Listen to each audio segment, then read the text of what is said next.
আসসালামু আলাইকুম সুপ্রিয় শিক্ষার্থীবৃন্দু, স্কিল অফ ইংলিশ কেয়ারের পক্ষ থেকে নতুন আরেকটি ক্লাসে তোমাদের সবাইকে স্বাগতম। আজকে আলোচনা করব সপ্তম শ্রেণীর ইংলিশ ফরওয়ার্ড বই থেকে ইউনিট 3 লিসন নাম্বার 2। কথা না বলে চলো শুরু করা যাক। Welcome to my channel Skill of English Care. Please subscribe and click the bell icon. সুপ্রিয় শিক্ষার্থীবৃন্দু, এই হচ্ছে তোমাদের listen number 2, Flora's first day at school. যেহেতু আমরা প্রতিদিনের ক্লাসগুলো পার্ট বাই পার্ট আপলোড করছি, সুতরাং আগের ক্লাসটা দেখে আসার জন্য ডেসক্রিপশন বক্সে লিঙ্ক দেওয়া থাকবে, তোমরা অবশ্যই আগের ক্লাসটা দেখে আসবা। তো এখান থেকে পড়ার আগে আমরা কিওয়ার্ডগুলো জেনে নিব। রিকল মানে স্মরণ করা, অ্যাড মানে যোগ করা, চ্যাট মানে হচ্ছে খোঁজ গল্প। তো চলো আমরা টেক্সটটা পড়ে দেখি কি রয়েছে এখানে।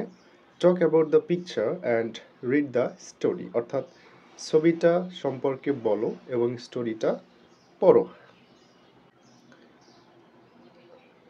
Next week Farabi comes to visit Flora in her house, অর্থাৎ পরের সপ্তাহে ফারাবি ফ্লোরার বাড়িতে বেড়াতে আসবে। দে আর হ্যাভিং এ চ্যাট, তারা খোশ গল্প করছে। Can you remember your first day at school Flora? Farabi ask. Farabi ফ্লোরাকে জিজ্ঞেস করে যে তোমার কি স্কুলের প্রথম দিন সম্পর্কে মনে আছে? Oh yes I can, Flora says, হ্যাঁ আমার মনে আছে বা আমি মনে করতে পারি। I can recall exactly what happened, আমি সঠিকভাবেই মনে করতে পারি সেদিন কি হয়েছিল। Would you like to hear it, তুমি কি আমাকে শোনাবে? I'd love to says Farabi, please tell me. Okay says Flora, it was 2006, সময়টা ছিল 2006 সাল। I was then 6 years old, তখন আমার বয়স ছিল 6 বছর। On day my father said Flora you are going to start your school tomorrow, আগামীকাল থেকে তোমার স্কুলে যাওয়ার যাত্রা শুরু হচ্ছে। আই ওয়াজ ভেরি এক্সাইটেড, আমি ছিলাম খুবই উত্তেজিত, মানে আনন্দিত। I could not think of anything else, আমি আর কিছুই ভাবতে পারতেছিলাম না।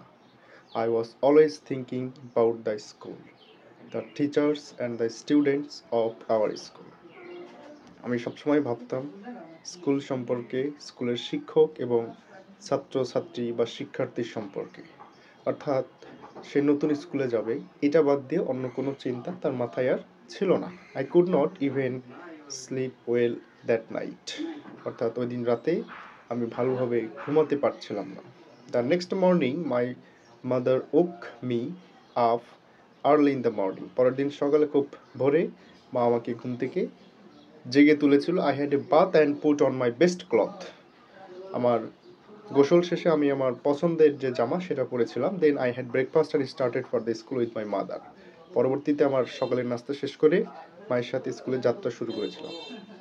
The school was not very far from our house, school আমাদের বাসা থেকে খুব একটা বেশি দূরে ছিল না। So we walked all the way, পুরো রাস্তা আমরা হেঁটে গিয়েছিলাম। সুপ্রিয় শিক্ষার্থীবৃন্দু, এই হচ্ছে তোমাদের